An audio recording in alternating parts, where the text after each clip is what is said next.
This is the Simpit. I'm your host, Sean Cole, and welcome to today's edition of the Pit Stop, where me and my good friends, you good people, the pit crew, we are here to talk about sim racing and everything that's going on in our favorite hobby, sport, common interest, whatever you want to call sim racing. I don't know if we even have an official title for what it is, and I think it's a ever-changing title. Actually, I'll talk about that a little bit later towards the end of the show on a different topic, but we'll come full circle on that thought. So, what is going on in sim racing today? What's going on in your guys' lives in the world of sim racing? We were talking weather before the show. We're sort of at that interesting time of year, fall. I think fall might be my favorite season. I do love winter, but fall and the changing of the season, sure, I'm in Southern California and I don't get all the spring colors, or fall colors, I should say. I don't get either. But if you're on the East Coast, of course, it's the changing of the seasons and the leaves turning red and falling to the ground and all of that. But it is a great time of year. It's also when I think a lot of people focus more on sim racing through the fall and winter, when the days are a little shorter, the nights are a little longer. It's easy to get dinner out of the way and in your sim rig at an early enough hour to get some good racing in. So I think we really are coming into our season. You could make the argument that we feed off of real-life racing. So if I watch, the Formula One guys at Nürburgring, that I want to get out in the Formula One car and drive on Nürburgring, sure, that's a motivating force. But I think come winter is when we find that we have more time that we can allocate towards sim racing, because we have fewer things pulling us. You don't have the party at the park on the weekend, or the kids aren't doing as many things because they're actually in school.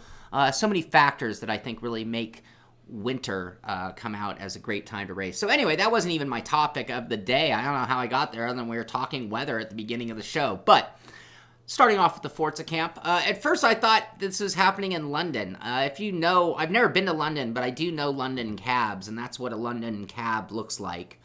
And that's the way they've looked. They've evolved, sure, but that is the shape of a London cab.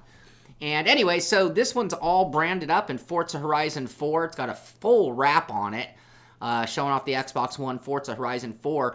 But it turns out this isn't even Australia. This is actually down in London. This isn't in London. This is in Australia.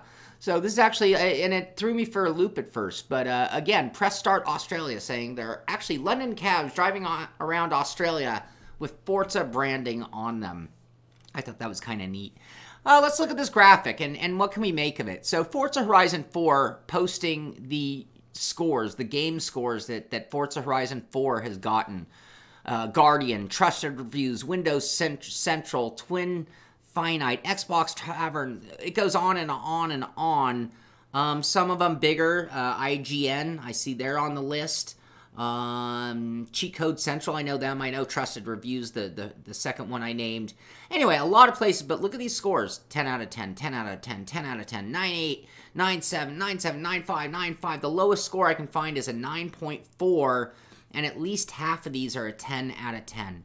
So we can say what we want. You can say what you want about Forza Horizon 4. And here's where I'm going to come from. Sure, the Simpit. Sure, I do a lot of iRacing, Assetto Corsa, R-Factor, whatever your favorite sim is. But I'm a huge advocate and believer in anything that is motorsport gaming, because I'm still looking to the future. I'm still looking for those titles that, whether you're an adult or more likely even not, a child, but like children buy Forza Horizon 4 and become sim racers. Children don't necessarily grab iRacing and become sim racers. So it doesn't matter that it's not a sim. You guys can keep saying that. That's fine. And if we were to review it on a sim scale, I don't know if I'd go as low as a 2 of a 10. But I definitely don't think it can hold up to iRacing, R-Factor, or Assetto when you're talking a sim scale. But you look at our Pizza Pie. Yeah, but it might blow those away in other categories. And more importantly, it is a motorsport game. So whether it's sim or not is only part of the story. The other part is that it represents what we do well, so that when others who haven't played sims, don't know what we're doing, are getting their first taste or exposure, it needs to be good. Would you rather that somebody's first taste of of sim racing was a Forza Horizon 4 or a Dakar Rally? And I'm not trying to slam Dakar Rally, I just haven't heard many good things. But if somebody's very, very first exposure to sim racing is Dakar Rally, they may never pick up another game. If somebody's first exposure to sim racing is Forza Horizon 4, they very well might go on to buy other games. And looking at these scores makes me happy, even though I haven't played it. Dave's told me some great things about it, but it means it's representing our market, our hobby, sport, common interest. You hear me say it every day. They're representing it well, and that is very important. So there you go. That's my little thought. That wasn't even a rant. That was not a rant. Do not try to act like that was a rant. All right, just having fun here on a Tuesday. Codemasters retweeted from Dirt. Want to give your devices a Dirt Rally 2 flavor? Well, apparently you can download a screenshot image, a Dirt-inspired image for your phone or your computer. They have that at the Codemasters page. They have a little link that'll take you to where that can be found, and you can... I might put that. That would be kind of cool on my phone. I'll put that on my phone. I like that. So right now, we have a bunch of stories, and I'm not going to really dwell on them, but keep in mind, I believe Friday is the big event. Friday is the beginning of what I think is this year's biggest esport competition. I don't know the payout and how it compares to other competitions in terms of money, but when it comes to exposure, when it comes to placement in the motorsport world, when it comes to bragging rights even, make no mistake, F1 esport is going to be a big deal. And that starts up this Friday. I'm sorry, 1 day to go, they said today. So October 10th, I'm sorry, not Friday. Tomorrow, the battle for the title begins with 3 races, the first live event at the Gfinity Esport Arena in London. Anybody here, I know we have a few people from England, here in the audience. Anybody can go to this event? I know a few people are going to the event, but they're going to be up on the stage competing. Anybody here going to go check it out? I mean, that's going to be at the Gfinity Esport Arena for the general public. But anyway, lots of posts. So we've got a post here from Force India showing off their guys. And I did make this my thumbnail of the day, was all these images of all of the different guys from all, well, not all, but I've got 5 of the different teams, 5 of the 8 or 5 of the 9 up on the screen there. But here are the Force India guys getting ready for tomorrow's competition. Here's Sauber giving you a little detail about Albert Vanderwall. So today is the big promotion day. Here we'll talk about this a little more when we get to the McLaren side of things. But McLaren, hold that story. Let's hold that that thought and come back. All right, people. 1 day to go, and this is a big one at least because it gives us something to do. So Assetto Corsa Competizione, tomorrow is the day. Tomorrow, we are talking about the Bentley Continental GT3. I love that car. That is a beauty race car. We are talking about Circuit Misano, laser scan version of Circuit Misano being added to the sim. That gives you 2 cars, 2 tracks. What else is coming tomorrow? VR support. What else is coming tomorrow? I believe leaderboard events, which means we could actually start the Simpit leaderboard or something along those lines. More to come on that later. But tomorrow is the day. If you didn't buy it yet, you can still get it at that original $24.99 price, I think, for even including this release. So from now until the 3rd release in like a month or 6 weeks from now, you're going to be able to get Competizione for $24.99. After that, I think it jumps up to $34.99. So it'll cost you another $10. That's the bottom line. So that is coming tomorrow. Tomorrow will be a big day. You can expect to see me getting out there in some Competizione tomorrow live on the Crew channel. Not this channel, but the Crew channel. So that'll be coming tomorrow. What else? Dakar. We talked about all the updates. They've had update after update after update for the PC. But apparently the 1.02 update will be finally available for the Xbox, and that includes the content that goes along with it. Never heard of Misano? Really? It's in Assetto Corsa right now, isn't it? I'm pretty sure it is. So anyway, another patch on the Xbox side of things for Dakar, my butt of the joke for today. Fnatic also tweeting about McLaren, but let's go to McLaren for that actual story. But what McLaren did was they had a shootout. So only 2 out of their 3 McLaren Shadow drivers can represent them at the F1 Esport Pro Series at the Gfinity Arena in London on Wednesday, October 10th, tomorrow. What a better way to settle it than a race-off at the McLaren Training Center, MTC, what is, but anyway, here we see, that's Enzo Benito sitting in the rig, going head-to-head against Ollie Pakala, with McLaren race cars separating them. I mean, can you imagine? Is that the ultimate? Tell me that's not the ultimate showdown right there. And who's standing back here waiting? That's Bono Hui. I'm not sure if that means that, Masano's a mod. Thank you, SimRacing604. Yeah, it looks like that was the showdown. And if I had to guess by this photo, I'm going to guess that Bono had somehow either got the bye or won the first round and was in. And it was between Ollie and Enzo for that 3rd spot, and it looks like Ollie edged him out. So, representing McLaren Shadow at tomorrow's race is going to be Ollie Pakala and Bono Hui. And they even have a little video, so you can find all this and check that out at the McLaren Twitter page as well. What a setting. Those guys that is the team. That's the team that I would have wanted to get on, to be honest with you. What else we got? Here we got Force India. We already talked about their drivers. We already talked about the Flying Dutchman. Williams. Lots going on in the world. I think I even have more as we get towards the end of the show. Big news for console players. Sony CEO confirmed that the company is actually working on the next generation hardware. So they're not calling it the PlayStation 5. They don't know what it's going to be. Don't know what other features will be added or not. I mean, VR support's always been one of those gray areas in the world of console guys. Will it be developed with that in mind? But they are officially working on that. And speaking of other new things, and I don't think this really has much application to sim racing yet. I can see ways it could be used, but basically we're talking about AR. Magic Leap 1 is now shipping across the contiguous US, and they are currently offering 0% financing. Why would you need 0% financing for something? I'll tell you why. Because they're $2,300 for this augmented reality device. And I understand, I saw another article, I don't have it here, but I understand that Sennheiser is making a pair of headphones to go along with this. Edward's been to the Gfinity Arena. It's an old converted cinema in Fulham, Broadway. Basically a mall. To be honest, he thought the general public weren't allowed to go in. That was the case last year. Well, I wonder if you need to buy tickets. Is that what it is, Edward, I would imagine? I can't imagine they build that, do that, and don't want anybody in the audience.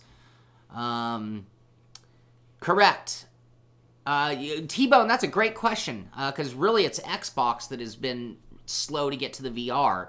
So is that potentially, as they did, we mentioned on yesterday's show that they are delaying Forza 8, concentrating on 7. Could that be one of the upgrades, especially for the PC, but maybe even for the Xbox? Dan's guessing that they'll never have VR. So, what else we got? Full Throttle has a couple cool articles. Number 1, the first one, Microsoft reveals its ambitious Project X Cloud game streaming platform. So apparently Microsoft's trying to get into the whole streaming. You know, streaming is where we're at. I was just today getting a little frustrated. I'm editing a show. It's a 30-minute show. It'll probably take me an entire week to edit the thing, even though I think I should be able to do it overnight. But editing takes time. And I just think, man, we're in the modern streaming era, and it's taken me 2 weeks to do one show. It takes me a month to do 2 big shows versus competing against the streaming world. But just to give you an idea how big streaming is, I mean, so many of you guys stream. I watch a lot of you. And beyond that, Microsoft is looking to get into the game and not be sitting on the sidelines as tomorrow's entertainment technology becomes today. What else? Also at Full Throttle, Forza Horizon 4 is the fastest selling entry in the series yet. So Forza Horizon 1, 2, 3, now the 4th one. This one has been the one that has had the best sales so far, and looking at those reviews, deservedly so, perhaps. This was interesting. I haven't played this. So this was at Motorsport, you know, the classic real-life motorsport magazine that seems to be covering more and more of the esport and the simulated motorsport world. Again, how many years do we have to fight this topic? It's sort of funny having done this so long when I had to explain people what sim racing was, or they'd look at me like I was playing Mario Kart, or they'd look at me like I was playing Call of Duty. It's like, no. I'm racing cars, man. Anyway, this isn't the same. It's a top-down Grand Prix racing online, but Motorsport Magazine actually talking about playing a Motorsport Manager type game to get your fix for motorsport. No, Amir, we're not quite there. It is well in the works, but it's going to take a couple more days, unfortunately. I wish it was done today just so that I could be done with it and moving on to other great things. So, on eBay, this is cool, and I have to confess I've never seen this. Is this the very first video game? Is this the first racing video game ever? I'm not sure. 1967 is the date on this. You can see it is an analog type game. This is not a digital display. That is a physical moving car or image of a car, or looks like some kind of a slot car thing, and you would then steer it and drive it. Can I get the other photo? There we go. Anyway, I thought this was really interesting, and it could be yours if you're looking for the ultimate way to fill out your game room. This would be a classic. $1,900 on eBay right now. American Indie vintage arcade slot car machine from 1967. Is that the first video game? Is that it's not really a video game. Is that our first motorsport game out there? What else? What else we got?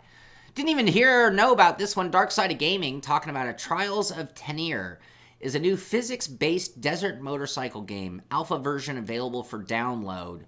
Do I have a location? It doesn't say where that download is, but don't know if it's on Steam. But anyway, here is this Trails, not Trials. Did I say Trials? I meant Trails. Trails of Tenure. But anyway, they're calling it a physics-based motorcycle type game. That looks like Dakar Rally right there. Something you can check out at Dark Side of Gaming. Just keeping you up to speed on Lionheart. Tomorrow night, they will be racing. So if you aren't watching the esport competition from London, or that ends and you want to watch this, but 9:35 p.m. Central Time, you are going to have the American Cancer Society Grand Prix of Phillip Island. Phillip Island is a very challenging track. That could be a fun one to watch on GRC tomorrow night. 46 laps the race will be, but those are some of the best IndyCar drivers you're going to find in a private league out there, and we do a lot of work with the guys at Lionheart, so good for them. And there's our other photo. There's the Alfa Romeo Sauber esport team gearing up for the first round of the 2018 esport. But again, look at the perk of the job. When I was saying that this might be the highest level, the best exposure, part of the exposure is, well, because they're doing photo ops with the real team guys, with the real car, with the real management of these F1 teams. So you might be known in some other esport, and you might even get a big payoff. But right now, these guys are getting introductions in the real motorsport world to the highest level right out of the gates. That is a huge, huge perk of the job. But great photo of the Sauber guys getting ready to go. We've got the Newman Haas. I always call it Newman Haas. It's not even the same Haas. The Haas F1 team, Martin Stefanko and Michael Schmidl, getting ready. They're on their way. I talked to Mitchie, who's been talking to Martin, and I guess he's pretty nervous, geared up for this first event. But those guys are ready to go as well.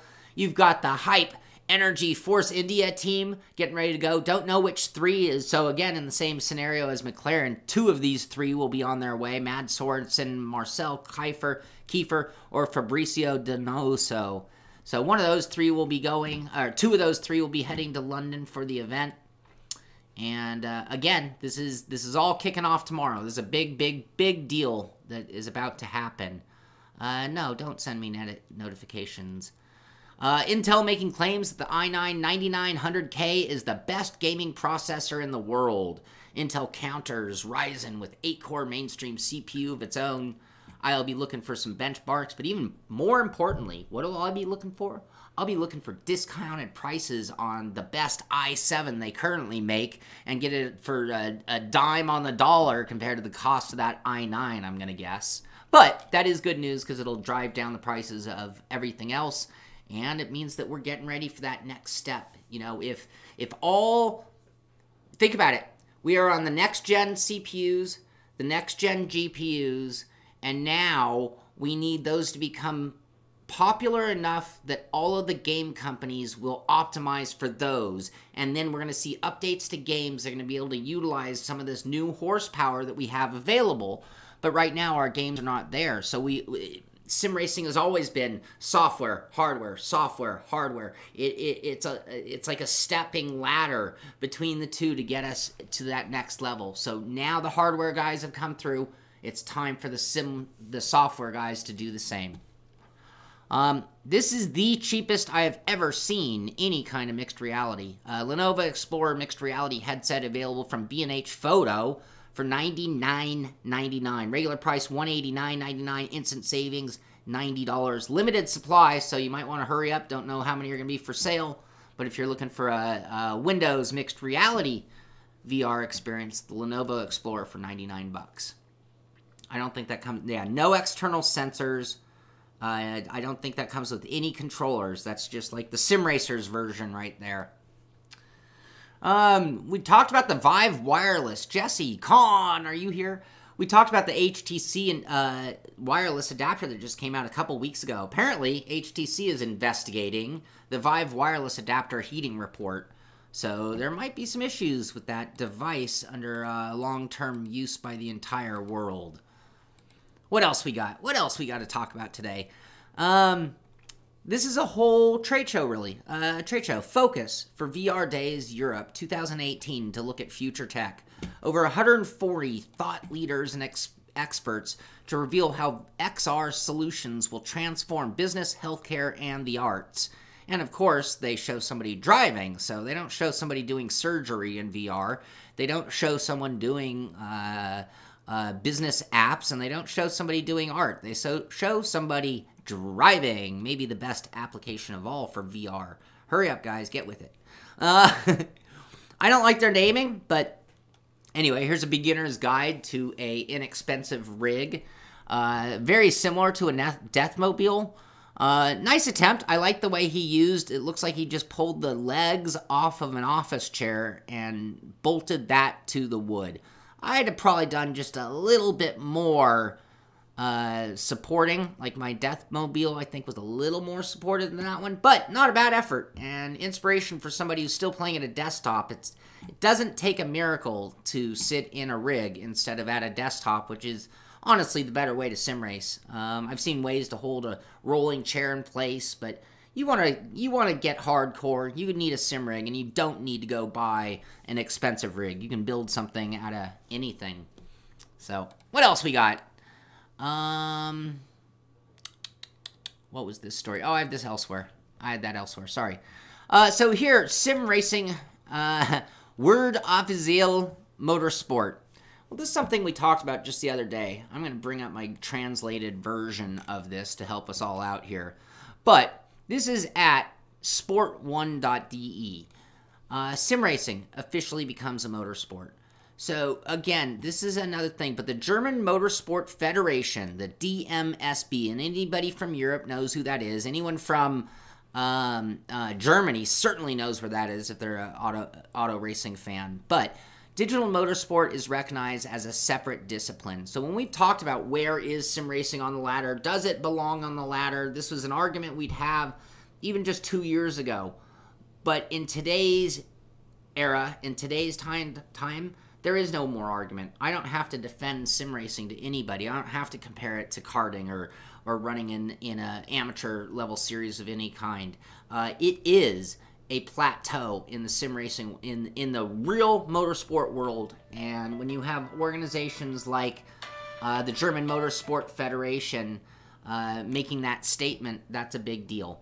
So that is really cool, and I thank them for that. And that's pretty much the end of the show. What else do I got to tell you about? I know Billy Strange, he doesn't try to promote his stuff, but I like what Billy does. Billy Strange Racing on YouTube, but he did, back. If you go to Billy Strange Racing, he has a Need for Speed V-Rally Indonesia video, 16 minutes long. and you can check out what V-Rally is all about. And I applaud you for getting to that, Billy, because I wanted to give it a shot. So now that I've seen it, I can just go listen and hear what you had to say about it and go from there. So anyway, that is going to do it for today's show. That is all my news. Nothing really going on. I'm in the editing bay tonight. Oh, speaking of Billy Strange, I think tonight I'm running some Outlaw 360s with Billy Strange and his crew, and I'll probably be streaming that from my end. I think that'll be about 6 p.m. tonight. So if you want to see some dirt roundy round in the Wings sprint car, it should be a lot of fun. We always have a good time doing that, so I'm looking forward to that. I'll be there tonight, and we'll be streaming that live on the Crew channel. Anything racing is over on the Crew channel. The only live streams over here on the main channel are the Pit Stop Monday through Friday. Other than that, you're going to see more edited content like the RC S1 review, which is coming. It's in the works. It's in the editing bay and getting done. It's just it's a very big, long, detailed show, but it should make it very entertaining for you when it's all said and done. So that's going to do it for today. Get out, do some racing. This is the Simpit. I'm Sean Cole, and I'll see you. Oh, one more thing. I'm sorry. I want to thank Joa Antonio. Joa actually sent me this sticker, and I've been waiting until the move was over and the studio was clean and the S1 rig was built so that I could actually put this on the back of the seat where it belongs. I want to thank you so much, Joa. It's beautiful. I love this logo that we did for our group, and it's going to be on my rig proudly from this day forward. Thank you again, Joa. That's going to do it for today. This is the Simpit. I'm Sean Cole, and I'll see you on the track.